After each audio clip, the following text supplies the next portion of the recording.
Hello and welcome to How is Learning and Development in STEM Education Evolving, a webinar discussion held in partnership between Times Higher Education and Digital Ed. My name's Ashton Wemborn and I'm the Special Projects Deputy Editor at THE. I'll be chairing today's session. We're joined today by a panel of experts and decision makers from higher education. So I'd like to introduce to you Sybil Erduran, Professor of Science Education at the Department of Education at the University of Oxford. Joel Hadley, Lecturer in Mathematical Sciences at the University of Liverpool. Amy Kimchuk, Senior Lecturer of Mathematics at the University of the Sciences. And Louise Krompotik, Vice President of Enterprise Services at Digital Ed. So thank you to our panel for speaking with us today and for our audience for joining as well. We'll be taking questions throughout the session today. So if you do have something to put to our panel, you can enter that in the Q&A box at the bottom of your screen, and we will try and get to that.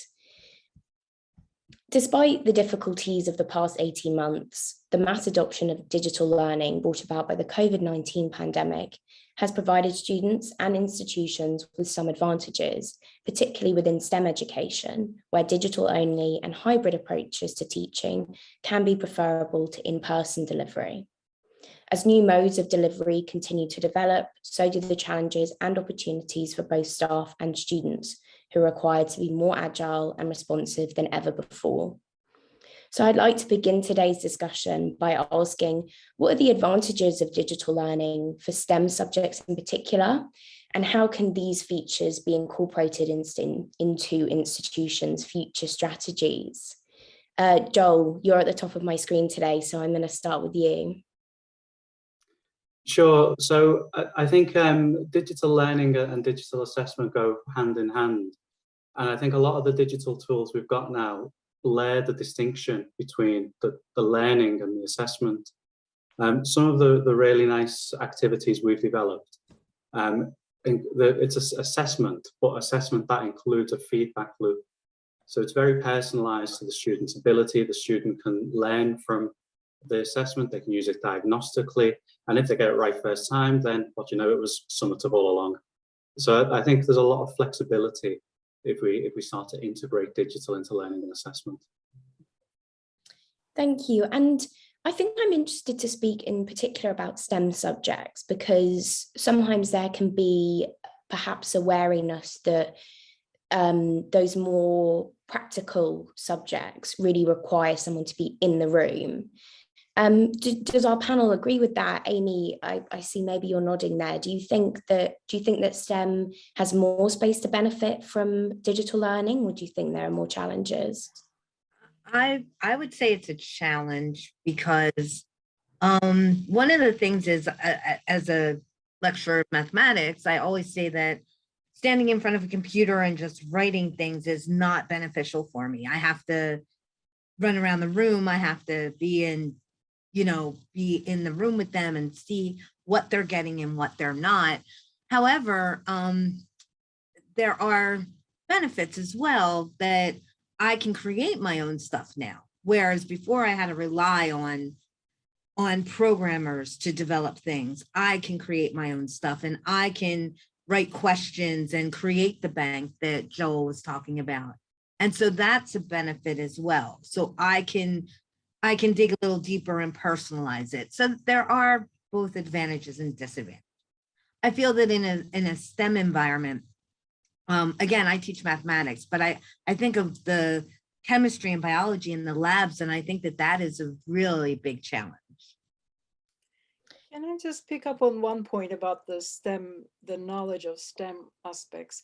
I think one of the things that we're realizing is that the digital technologies are exposing thinking and learning.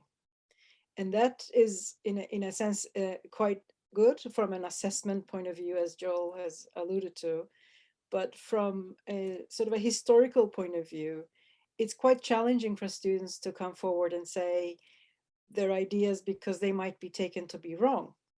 Because historically, we've emphasized accurate information in STEM and the final forms of our knowledge. So as opposed to knowledge that is in the making and the production of knowledge.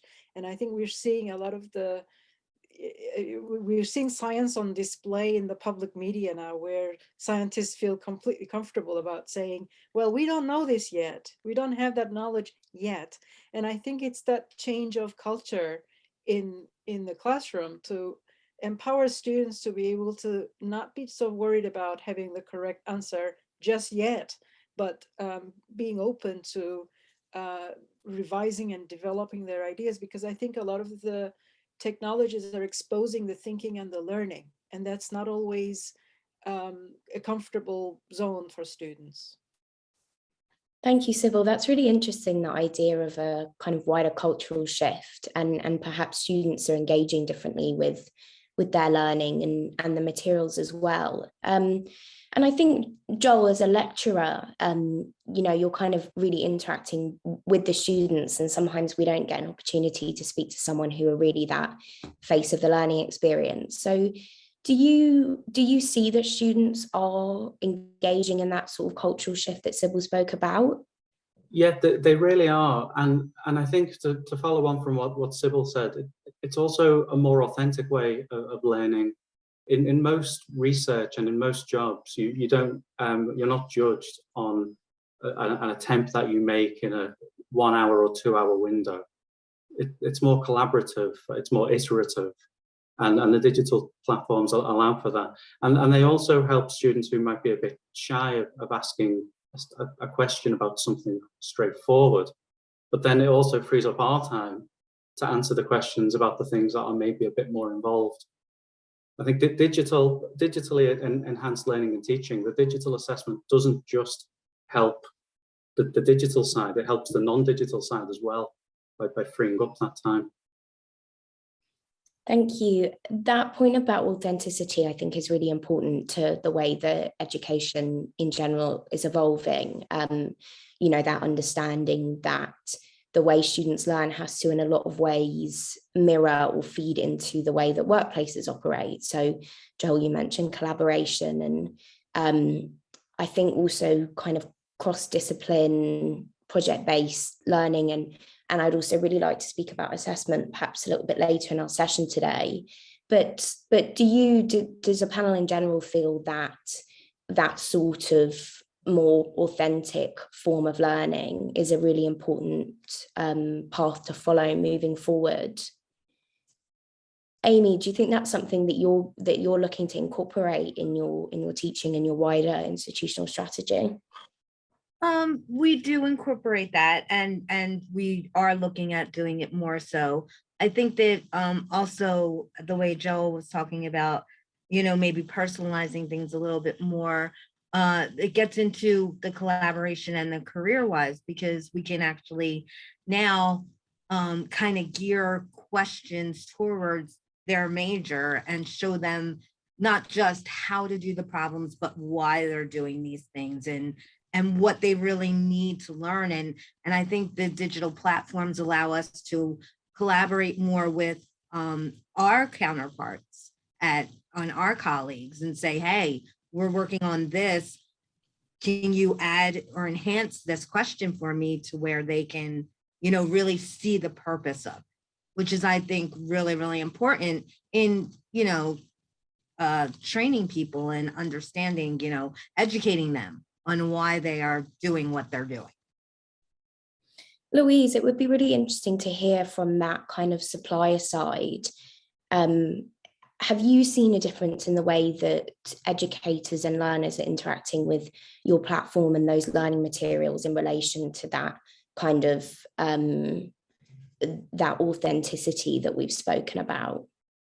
Yeah, I think, you know, when you think about authentic assessment and wanting to ask students questions that sort of relate to actually what they're doing and what they're trying to learn, having, you know, technology that allows you to ask questions in a variety of different ways is extremely important. And in the STEM fields, having the ability to use randomized parameters so that different students get different values is, again, a super important piece, because now what you have is, if students want to collaborate, they can collaborate, they can talk about things, but they have to talk about how did you get to the solution, not just what's the answer for question 5. So you're again taking them out of just well, let's copy down the solution that somebody else had. Let's get that right answer, but more, how do I get to that? What is the process, and what do I need to understand in order to be able to show my instructor that I do understand that concept? And if I can follow up on that, that was the real light bulb moment for me when I actually saw that in practice, students solving the linear algebra homework, inverting matrices, and it was exactly what Louise says. How do I do this? And for our audience, how do you do that? How do you make sure that that collaboration is genuine rather than everyone kind of, I don't know, as Louise said, kind of copying each other to come to the same outcome? Joel, you said that you had a bit of a light bulb moment. How did you really get to that point? Yeah, so it was students were solving a linear algebra homework. They should have been in an IT class, but they were learning, so that's okay. But instead of saying, what's the answer, they said, well, how do I get the answer? And the students were helping each other with the methods of matrix inversion. And I wouldn't say that the randomized parameters completely solve all issues of academic integrity, but they help, and it's a nudge in the right direction. And in terms of that academic integrity, sorry, Amy, did you want to jump in on that as well? No, I just wanted to add, because we were doing this before the digital era. We were randomizing kind of hand-in assignments, and we would give them random numbers, and there was that collaboration. And so, but it allows the randomization with the digital platform is a lot easier. I'd like to take another look at the main theme of our conversation today, which is the evolution of learning in STEM education. And we've seen this mass move to digital and online and remote delivery in the last 18 months. But I think now most institutions are starting to think about what the next 18 months and beyond will look like. And it seems that the general consensus is that online only is not the best way to go. And that's starting to look like blended, hybrid, asynchronous learning.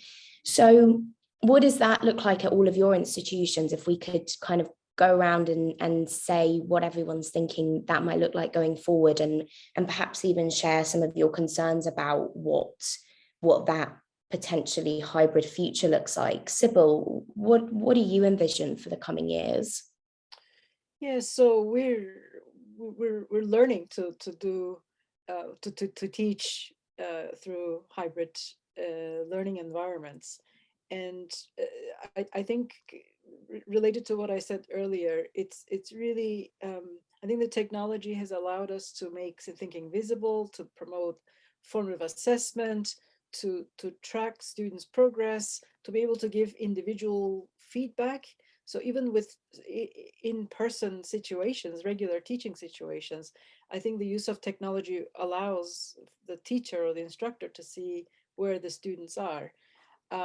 But of course, you only need to have one internet problem for the whole thing to collapse. So I think in terms of infrastructure and the tools that we're using, we need to ensure that we have the capacity to use the online technologies and the virtual tools that we have. And I mean, I am a bit of an older generation among many talented people who are teaching, and there is I think is a real issue with training of instructors and teachers. We've sort of picked up to do all of these new ways of teaching in a very rapid and quick manner with practically no training. And I think if we're serious about hybrid teaching and capitalizing positively and constructively about online learning and teaching, and in a hybrid sense, but even so, I think we need to be quite serious about training of instructors, and not just in terms of the use of the tools.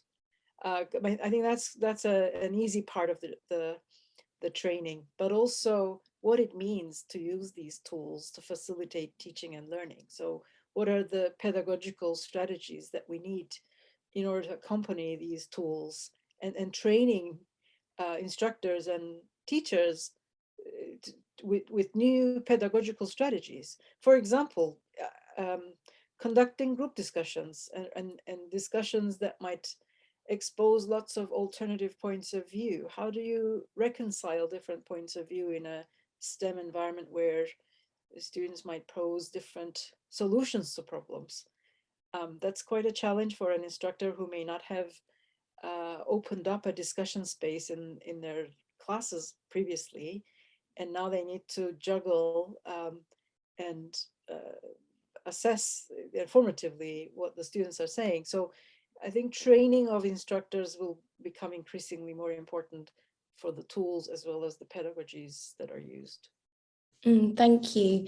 And if we're speaking about challenges like that, do you see a solution there, Sybil, or is that something that you're perhaps looking to those service providers and platforms to help you?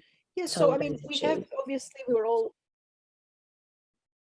so we were all caught off guard, haven't we, with the pandemic? I mean, you know, we didn't anticipate what was going to happen and what the implications would be for our teaching. But we have actually in the last year or so established working groups for hybrid teaching, and you know, so I'm fortunate to be in an education department with colleagues who specialize in you know, educational technologies and teaching and learning and doing research in these areas. So we're trying to get our minds together, to heads together to see where we could go. So I think we've come a long way, you know, in terms of addressing some of these challenges. But working groups and committees that we've formed to trace our progress, for example, monitoring our own progress in terms of appropriating these challenges, has been useful. Thank you. And I think, so I was just going to add, like what we've seen, you know, sort of across our customer base is there are some schools that, you know, at the beginning of the pandemic had already done online programs. And so they were already situated very well. They had groups, instructional designers and instructional technologists who knew the technology and were able to help them and support educators going forward. And, you know, as Sybil said, there, you know, some institutions may not have had that support, especially at the beginning of the pandemic. And one of the things that we saw was that a lot of schools were working together to help each other during the process of how do we put things online? What's the best way to approach this type of a subject?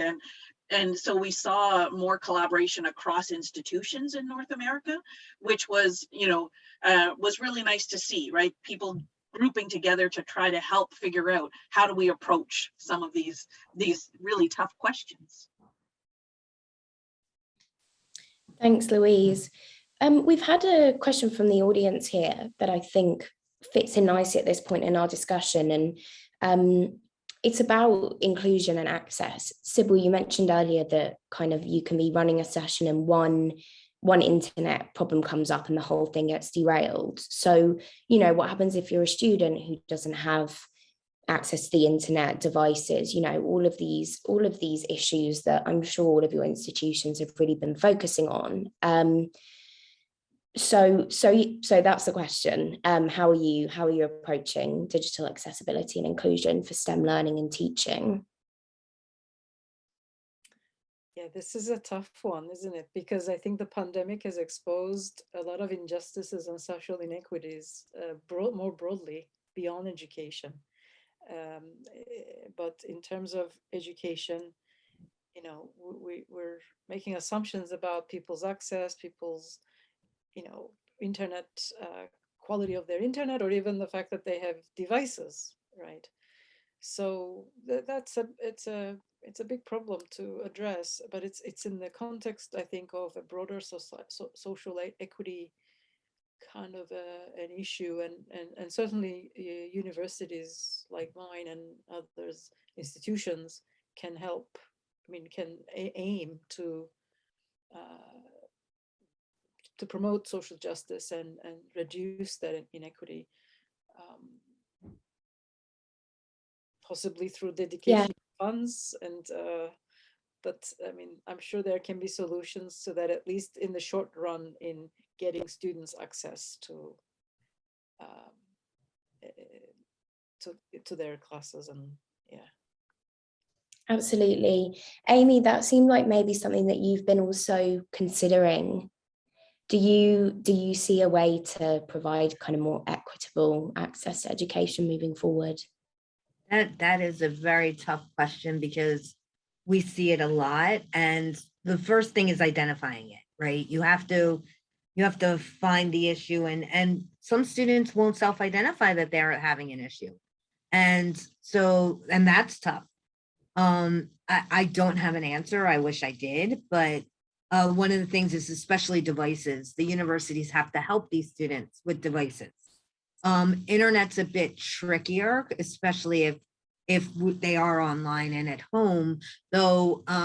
In some areas, I can say that, especially during the pandemic, it was recognized that there were issues, and companies jumped in to try and help to the best of their ability. It wasn't perfect, but it was happening. And I think faculty are going to have to admit that there are issues. Like, if you're giving an online exam and a student's internet goes out, you're going to have to believe them. That is one of the hardest things, right? We're like, no, that's not true, or, but it is true. A number of times I was thrown off of online teaching, and my students had to wait for me to come back on, and we made a big joke. They would chat while I was trying to log back on. I mean, there are all sorts of issues that with internet connections or technology just freezing, that I don't have an answer. I wish I did, but there has to be an understanding that will happen. Yeah, I agree, Amy. And I think one of the things that I've seen a shift in the last sort of 18 months is the idea of, how do we do assessment? Traditionally, if students were on campus, they go into, a hall and sit and they write their exam, and they have that certain period of time. And now, because there could be potential issues, and there are things that students have to do, or may run into issues like that. How do we now do that? Is it the exams open for a 24-hour period? Is it, where the student has time to, in case things happen? How do we even format our exams now? Do we, some schools I know still give kind of the traditional exam. Here are your 12 questions, answer them. Some schools have taken to the approach of, here's a question, answer it, now submit it, now here's your second question. And, when you think about those different ways, all of a sudden, from a traditional exam where you can see all the questions, and everybody has sort of talked to their students about, how do you take an exam? And, if there's a question that you're stumped on, maybe skip it and go to another one and come back.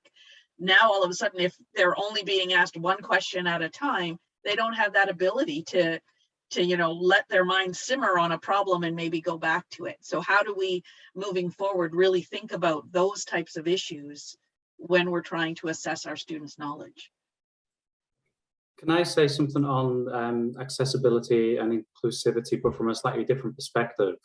I agree that it's challenging making sure people have the access to the appropriate resources, but then when they do, digital can increase accessibility and inclusion.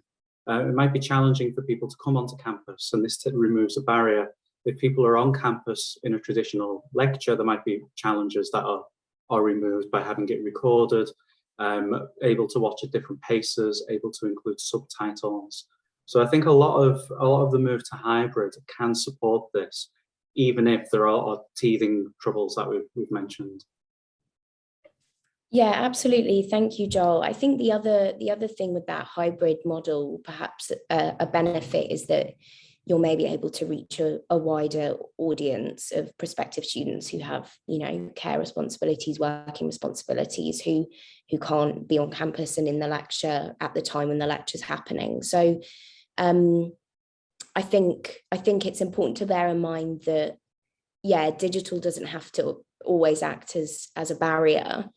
I think the conversation that we were having also about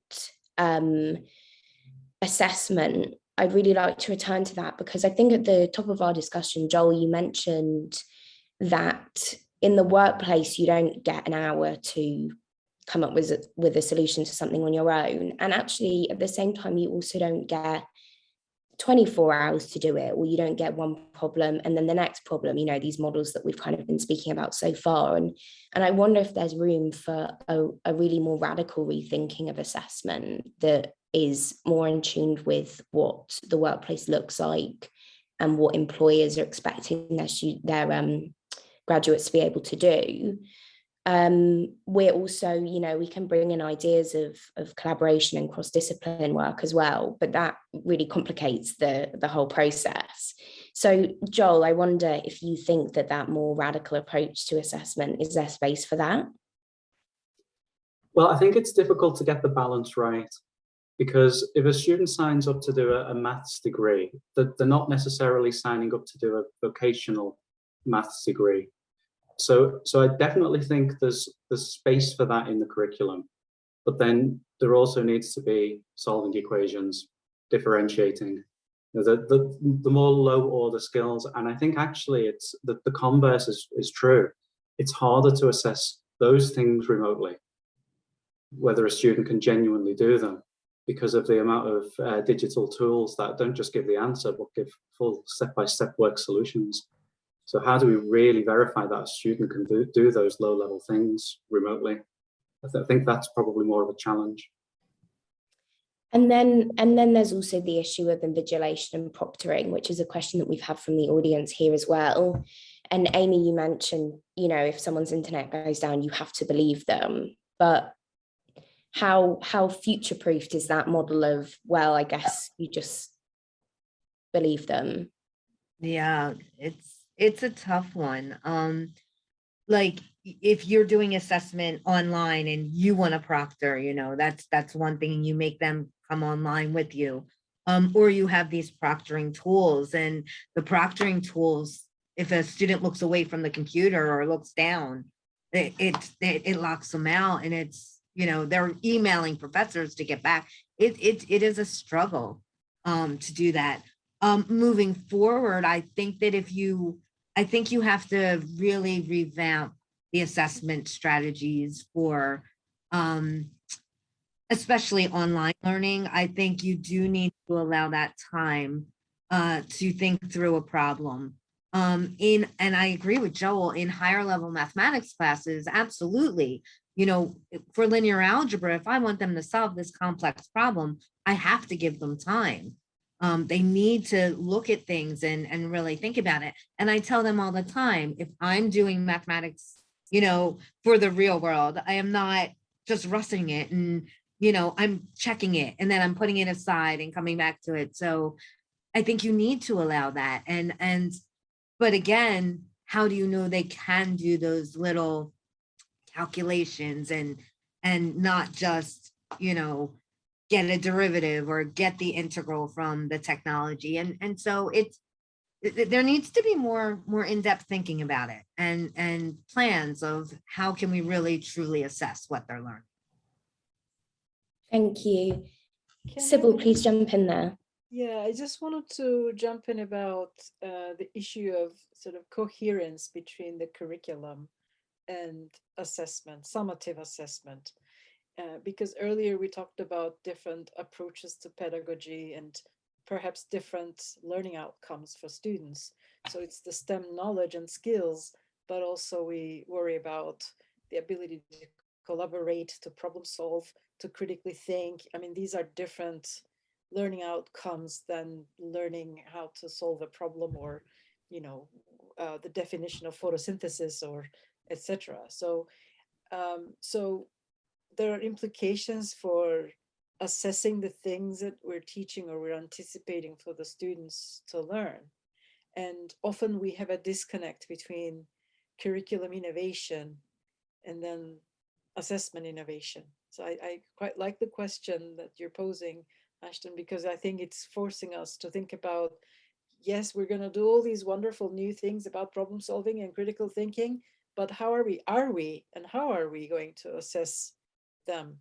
Are they important enough? I mean, historically, we might have focused more on the STEM knowledge and the skills. But, you know, if we're aiming for authenticity in the workplace and equipping students with the skills that they need to actually function in an actual world,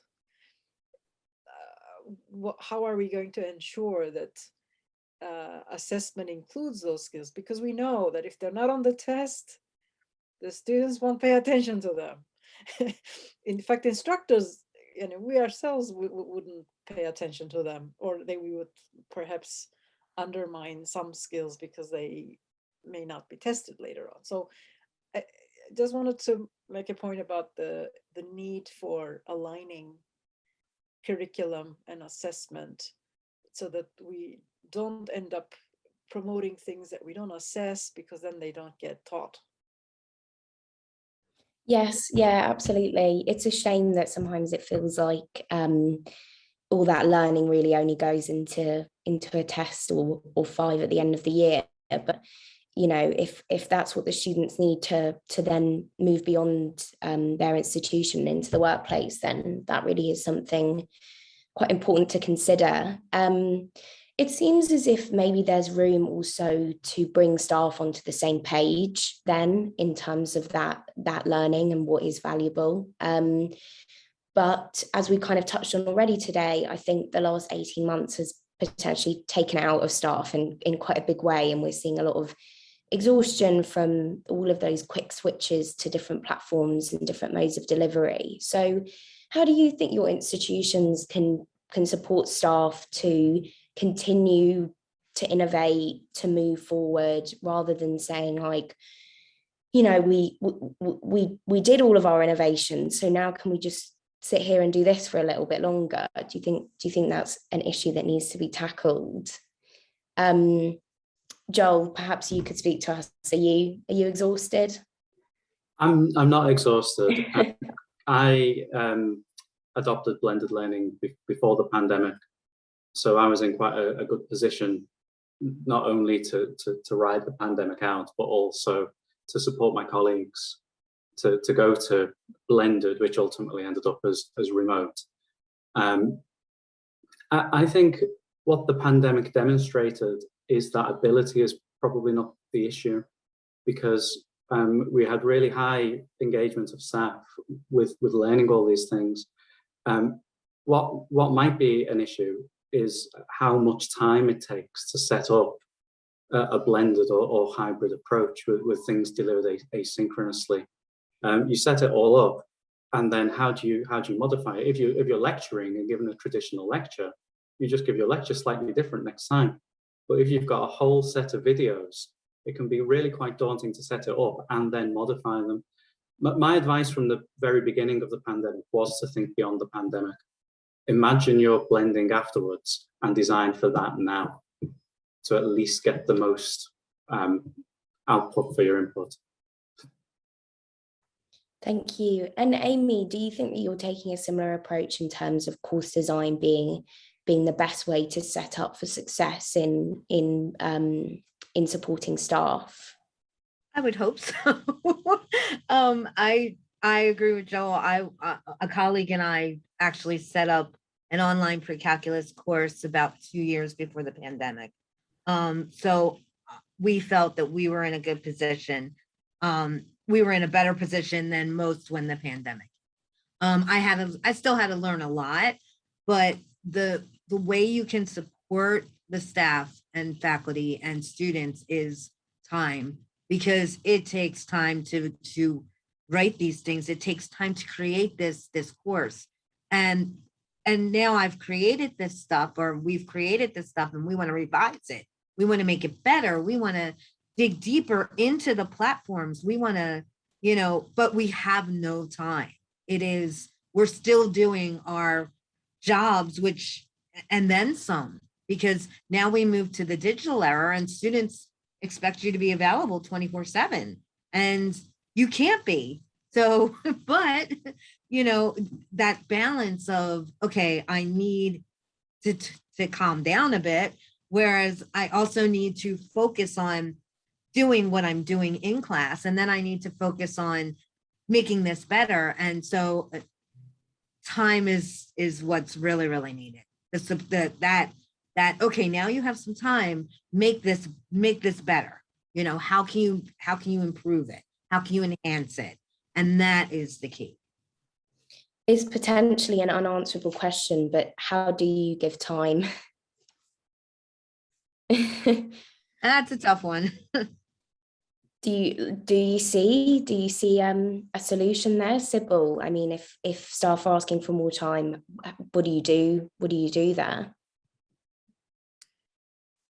Yeah, I mean, it's a lot to do with workload, staff workload, and how much time is dedicated to what. So in an academic environment, you're teaching, you're doing research, you're contributing to the administration services of, administration of your department or wider university. So, or in fact, broader academic community. So we're split in many ways in an academic position. So teaching is partly what we do, and then there's research and administration. So, and it's always quite difficult for departments to get that balance right for all staff, because from year to year there might be shifts also in terms of what you pick up, a new project that is, adding up to your workload, or so it becomes really tricky, and it's not an easy job for departments and administrators as well, because they need to, they have a department to run, and there's a finite budget in terms of employing people to do the work that needs to be done. So it's not an easy space to be in as an administrator as well. To make the space for time to cater for the extra needs that the staff have. So, but I think we can. Budgets will always be finite. We just need to find ways of. Finite as in, it's not an infinite amount of funds that we have for X. So I think it's about being smart about priorities and where funds get directed and where maybe less. And I'll just give one example. It's not about universities, but I am the president of an association, ESERA, which is a research association, and we have travel grants for students, doctoral students. And last year, when the travel funds couldn't be used for obvious reasons, we decided to open up that budget line to offer, we called it Pandemic Hardship Fund.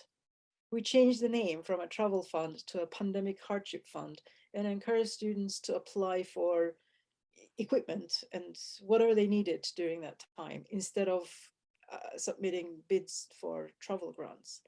But of course, that took political will of the board to make that decision to rejig and reshape that budget that was existing in our budget line to be used for another purpose. And I think it's that kind of creativity around and political will in making sure that staff are supported, and being creative with how funds are used for what purposes. I don't think it's impossible, but it does take political will and some flexibility to do these things.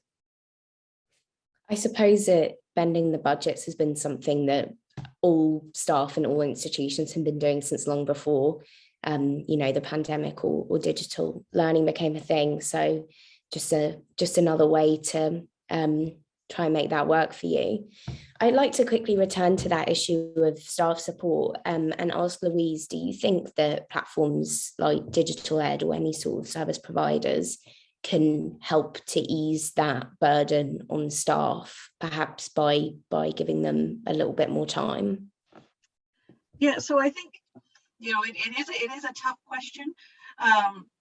One of the things that we have found is providing a course shell to people. So here is some base content so that instructors don't feel that they have to start from the beginning and build everything, right? If you're teaching a calculus course, there are certain topics that you're going to cover. You're going to cover limits, you're going to cover differentiation, you're going to cover some applications, and providing some content already pre-built within the package allows instructors to then adopt some of that and spend their time on the places that they know they want to, enhance it, or they have specific applications that they want to build into the platform. So that way you're not, instructors are not having to build up their entire course, but they can focus on specific areas. Thank you. I'd like to also speak about peer-based learning, which I think is also gaining popularity and value in institutions. I wonder if any of you are implementing that kind of peer learning and why you think it's valuable, and how you see digital education factoring into that approach.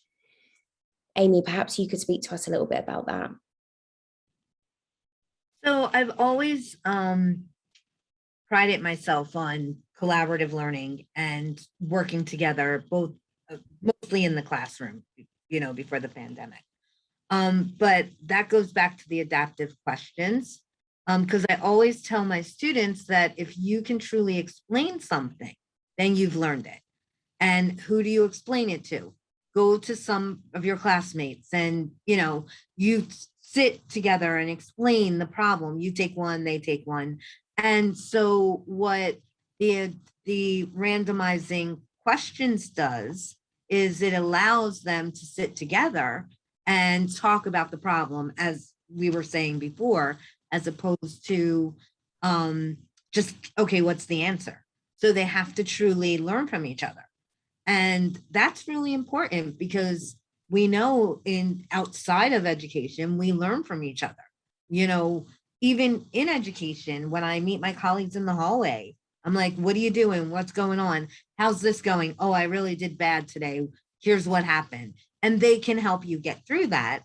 And so I always talk about that I don't do things alone. I collaborate, I talk to each other. And so you need to talk to each other. I encourage it in my classes, and digital learning can also do that by them doing their homework together, right? You assign this homework problem, but you randomize them, you randomize the numbers, and they do, and you actually randomize the problems too, so that they can actually say, oh, well, this is my problem and this is mine. Okay, so what are you doing? How would I do this problem? What would I do? And so that makes it, that makes them learning from each other, which is really important.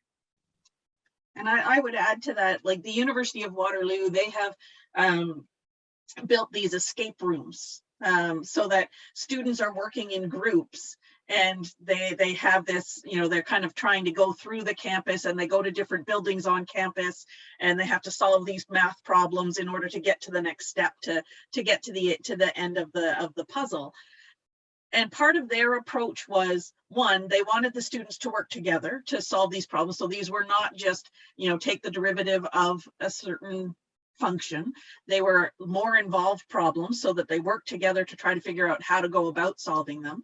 But their other aspect to this was having the students work together, but also providing them some view into the campus when they were all remote. And so it really served a bunch of different purposes, and it was a nice way for the students to collaborate.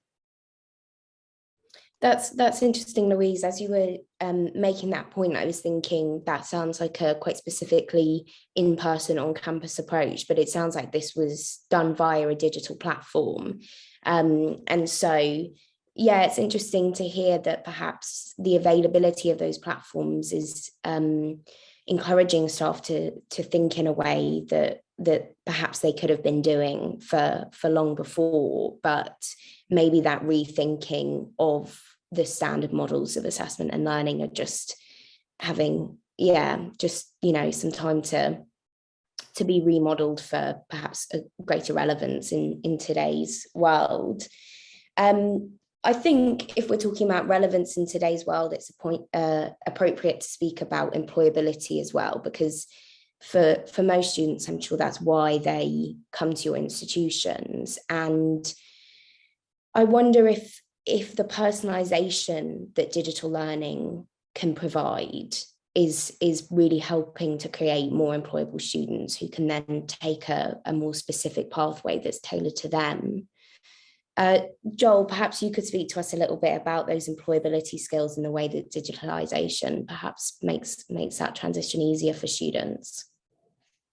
So I don't have a great deal of experience with things like online interview software, but I know that things like that run on our degree programs. I think where I'd come back to with employability is the more authentic learning opportunities afforded by digital, and the fact that automating some of the assessment frees up time to embed more of the other things. I realize that's a bit of a non-answer, but I'm probably not the most experienced with this topic. No, not a problem. Well, Sybil, perhaps you can also speak to us about those issues surrounding employability.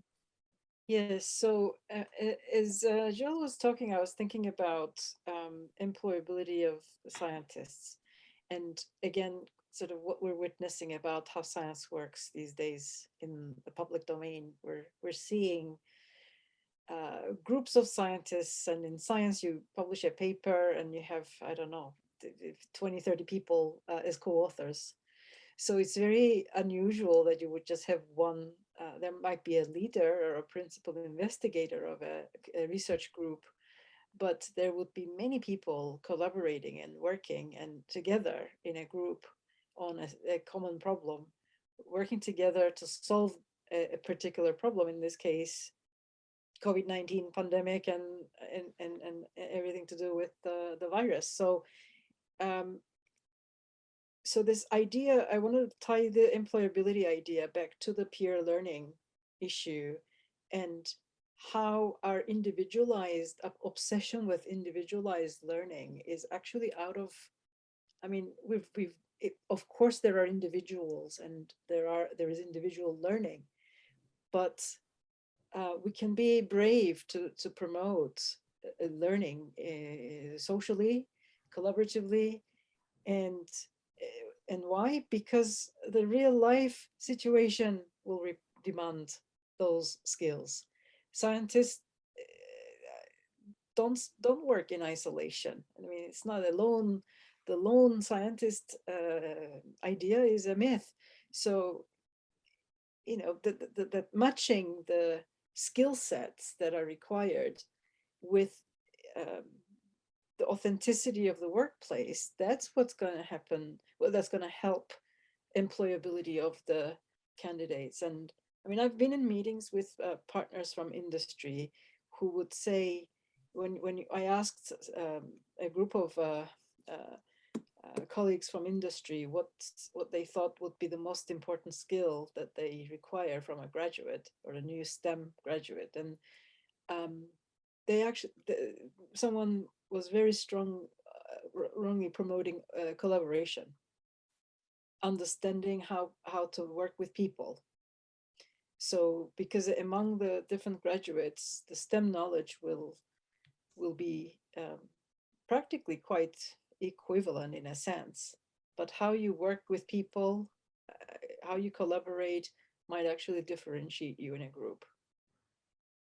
It's interesting to hear that you're discussing these issues with industry partners, and I suppose the strongest or the most effective way to create a strong pipeline from education into employment is to speak to employers about what they want those students to look like. And so, Amy, is your institution working a lot with those employers as you're putting together curricula? Is that something that you think is of value? Oh, absolutely. Personally, I am not involved in this. However, I do know that, you know, we do have programs that work directly with industry with placing internships and and putting them in clinical situations. So of course they're asking employers what they are looking for, what is most important. I agree with collaboration, but as a STEM person myself, I also believe in their analytical skills, which might be individualized. And I get that.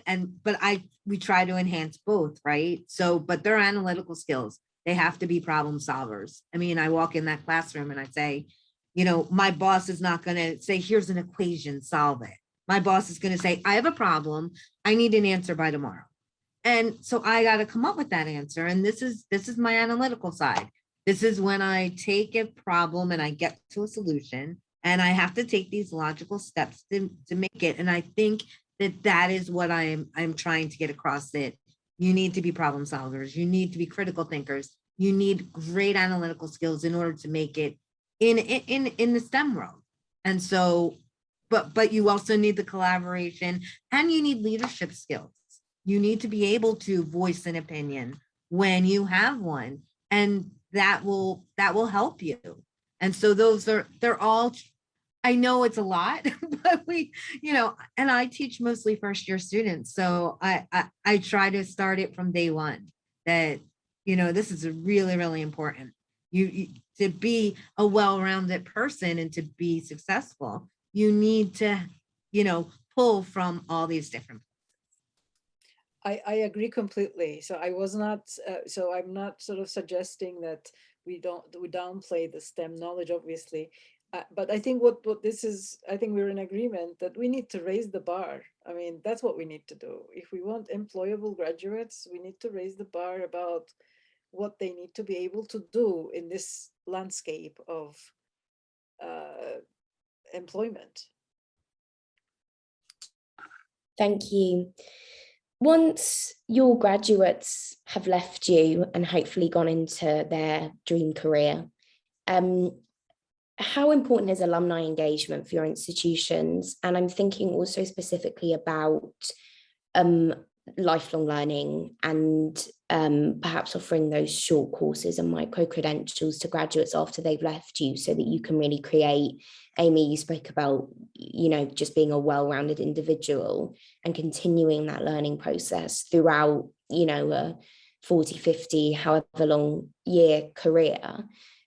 So Joel, what does alumni engagement look like for you, and what are your thoughts on a kind of lifelong model of learning? So for me personally, alumni engagement is very important. So I lead a second year module on maths, communication and education. And I'm developing, co-developing something for third year now. And what's really important is to bring students back, or bring alumni back who've been through all of this, so that they can share their wisdom and experience with the current students. And that works really well. So is a program like that for you about giving that kind of knowledge and experience to your current undergraduates, as opposed to continuing to engage with alumni in terms of their own learning post-graduation? So that's my engagement with alumni, yes. And I know the university in general is more engaged than that, but that's my particular experience. Okay, great. And Amy, is that a similar experience for you, or do you think, are you starting to see the development of those kind of short courses that perhaps people can come back to throughout their career? Yeah, I personally am not involved again with the short courses. I do see them doing that, but we do keep track of our alumni and where they go, what they're doing, because most of our alumni go to graduate school. So and some of them have gone to NASA, some of them have gone to, you know, one person is in Japan. They're all over the place. And so I agree with Joel that if we can bring them back, one of the most important things is our current students seeing what our alumni have done, and where they have gone and what they can do with their particular degrees. But with the continuing education, I'm not so much involved in that. No problem. Thank you for sharing that, though. Louise, I wonder if you're seeing a greater demand for those sorts of short courses and the continuation of education. Yeah, and I would say we definitely see the micro-credentialing. We see the, re-education, as people are coming and realizing they need to switch careers and learning new material and being able to, pick that up without necessarily, going to a 4-year institution to now go back to school for 4 years. There's definitely that. We've seen that trend in education. The other thing that I wanted to mention to go along with Joel's comments, the University of Waterloo is close to our head office, and the University of Waterloo has a very strong co-op program. And so often what we see is we will have co-op students in our company.